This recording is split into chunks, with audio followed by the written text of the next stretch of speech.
Heimir? Yeah, hi and welcome. Just a little bit on the squad, explaining some things.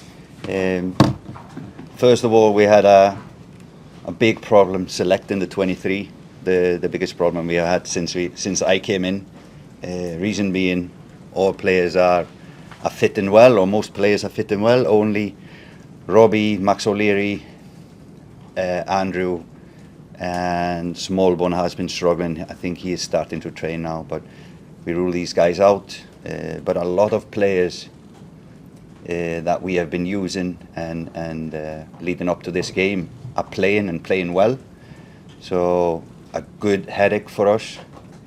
Leaving out players like James Abankwah, Callum O'Dowda, Seamus, Molumby, Andy Moran, Conor Coventry playing well now. So a lot of players, Festi, Rocco, a lot of players playing well.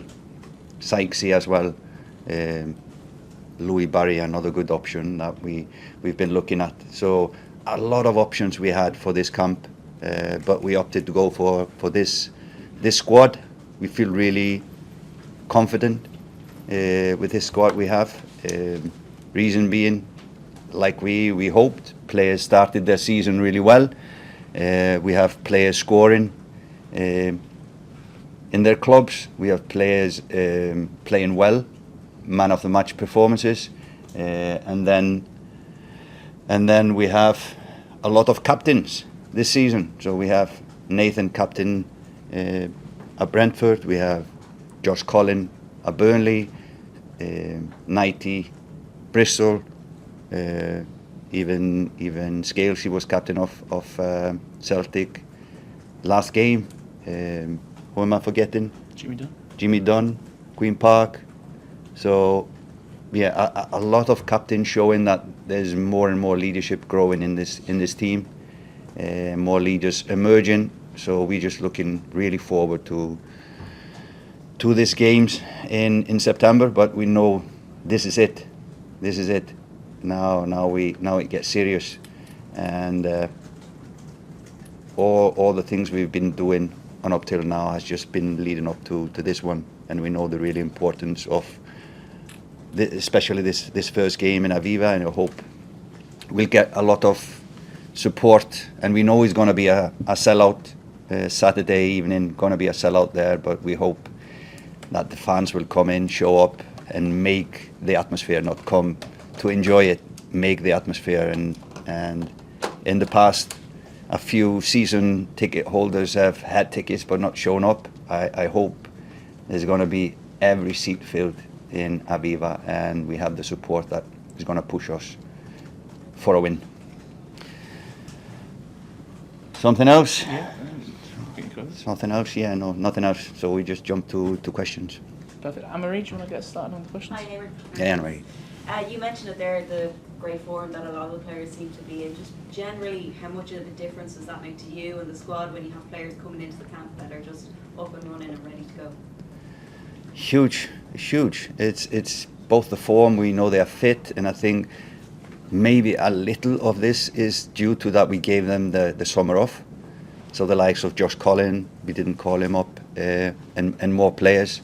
Finnasas starting the season well, and it looks like it was good for them to get the rest over the summer. But it just makes a big difference knowing that they are in good condition, good form. They are leading their clubs. So no, it makes a huge difference. I know since you've come in, you've been very clear about targeting the World Cup in 2026 as the goal is to qualify. When you look at these two games coming up, realistically, if we are to qualify, do we need 6 points from them? We would survive with 4. It's okay, 6 is better than 4, but we would survive with 4. But it's just how this competition is. Normally it takes a year. It was almost just 2 months and it's over.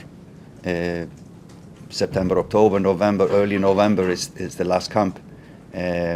And just the tiny details, missing a player can make a huge difference in this campaign, and let's just hope that everybody will be fit and flying these 3 months for us. But given that we win these games, everybody will be chasing us until the end of the campaign. If we don't, we will be chasing others. So that's just how it is, and it's always tougher to be chasing than leading. You spoke in the June window about the need to experiment and have a look at a few things. Did you get some answers there, and are you pretty close now to having a starting 11 in mind for both these games? Yes and no. It's going to be two different games for sure. It's going to be two different games, and the travel to Armenia is going to be tough for everyone. I think it's a 7-hour flight, time difference, and it's a late kickoff against Hungary, meaning that the next day we'll go traveling, and then we just have one day to train in Armenia, and then another game. So we'll just see how players are. We might need to rotate, but hopefully everybody will be fit after the game and happy. So that's what really matters, is that we do this 2 games really well and plan really well, because it's going to be a tough trip to Armenia after the first game. Nathan, please. Hi, Heimir. When you look at your midfield options there and the players you've gone with, and Jack Taylor and Killian Phillips, what is it that you've seen from them that maybe separates them from some of the players who didn't make the squad? Well, it was very close. It was very close. Like I said, is a lot of good midfielders. Molomi, Moran, and Connor. Similar players, all similar players. I think, and I guess everybody knows Killian came in the summer with a lot of energy. So sometimes you need that in the team in such certain moments in the game. Bossum Laval comes in with physical presence, done brilliant for Stoke in the opening of the season, and Jack Taylor is playing regularly now for Ipswich, starting all games.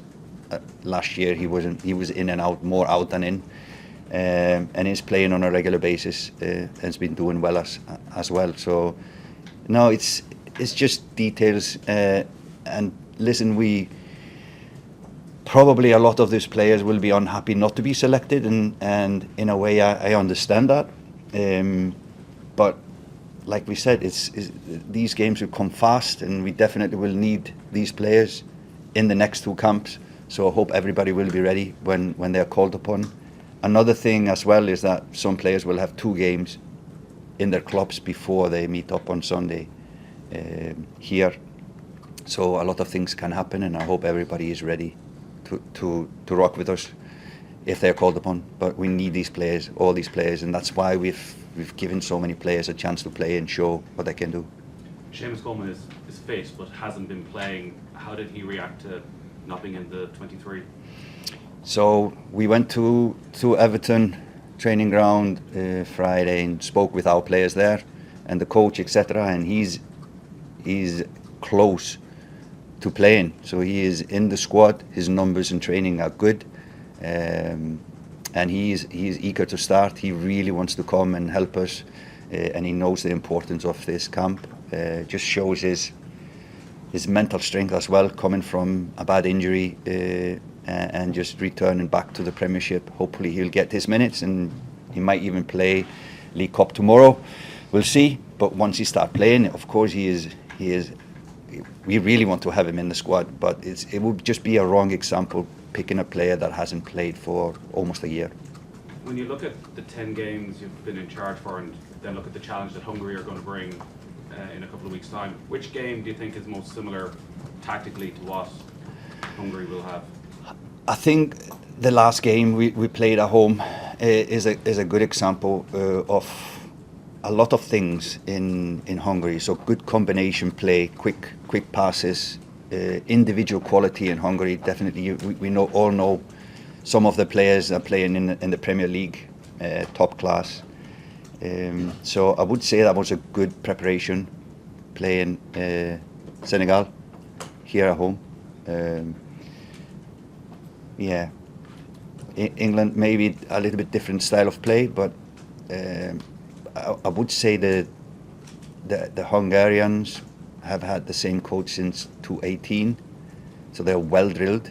There has been a big stability in what they are doing, so they know each other quite well, meaning that understanding is good. Everything goes quick. Good shots from outside, so we need to really go out and block. And a similar strength for Armenia. They're really good shooters from outside. So a lot of threats from Hungary that we need to be aware of when we're playing them. Gavin, please, thank you. Heimir, how are things? Hey, Gavin. How much of a loss is Robbie Brady? What other left back options do you think you have there? And is there a concern of a relative lack of options there? No, not concerned. Big loss, of course. He's been probably the most consistent player since I came in. But listen, it's always like this in a national team. You cannot expect everybody to be fit. So we don't dwell on that. We just look at what other options we have. And it's Ryan can play there. Scalesy can play there. Doc can play there and has played for us there. So we have a lot of options. We can also change formations, etc. So no, we have a lot of options, and that's the good thing about this squad. We have players that can play more than one position, so easy to change in game as well. And what are your impressions of Evan Ferguson's move to Roma and his start to life there? First impression, really good.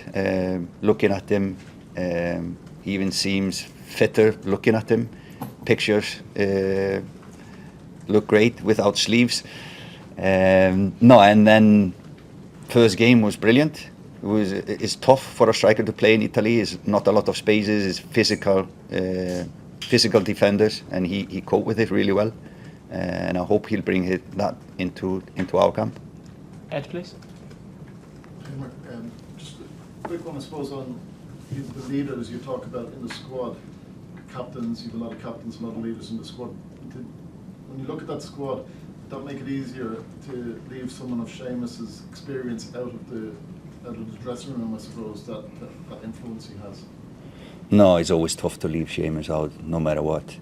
And there's not many here with the experience he has. So, like I said, we really wanted to include him, and hopefully next camp he will be in the squad.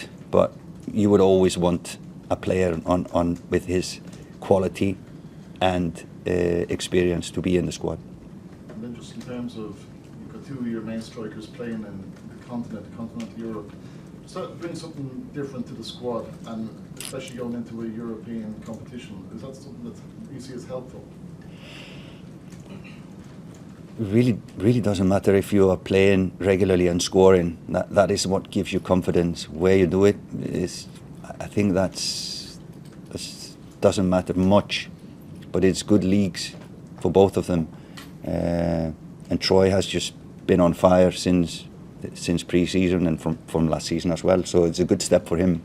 I know there was a lot of interest in him, but he wanted to stay. He feels good there, and he wanted to stay, and I really like that. I think he needs stability, and especially if he continues like this, it's really good for us. Connor, please. Hi, Heimir. What do you think Boston Noel can bring to the squad this time around? I know he came in June, but he wasn't, we'd say, 100% or playing regularly, and now he's playing regularly for Stoke. He's been excellent. Do you see him more as a centre half or a midfielder? And obviously, because of seems more injury-related stuff at Stoke at the moment, that he's playing at centre half. Mm-hmm. No, he's one of the players that can play both or two positions really well. I think at Stoke he's played 2.5 games as a centre back and 1.5 game in midfield, and it's no bother for him to just step up again in another position. But what he brings, because both John and Paddy have been working with him before, had him last summer in the camp, so they have spoken highly of him. He's been more or less injured since I came, so that was good to have him in June. And what he brings is both quality and physicality.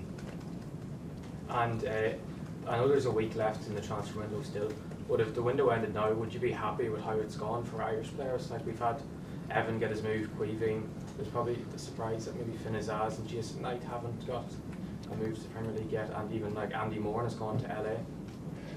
Yeah, I think it's good. I have, of course, a lot of experience from MLS, and it's a really good league, especially for young players. When I was in Jamaica, I had a lot of players playing in the MLS. A good, tough league, a lot of traveling, kind of like an international team. When you play in the MLS, you need to travel time zones and stuff to play away games. So it will be interesting to see how Andy will do. I think he's waiting still for his clearance to play. but for a young player, I think is a really good league. And about the transfers, I think just with looking at the players now, even the one you mentioned, Finn and Nighty, both playing really well, so they are happy where they are. Obviously, with playing well, there's always going to be speculations, and clubs want you. So we'll see. But if it's like this, I'm happy with where players are if they are playing on a regular basis and doing well. Thanks, guys. We'll move through to the dailies and the Sundays.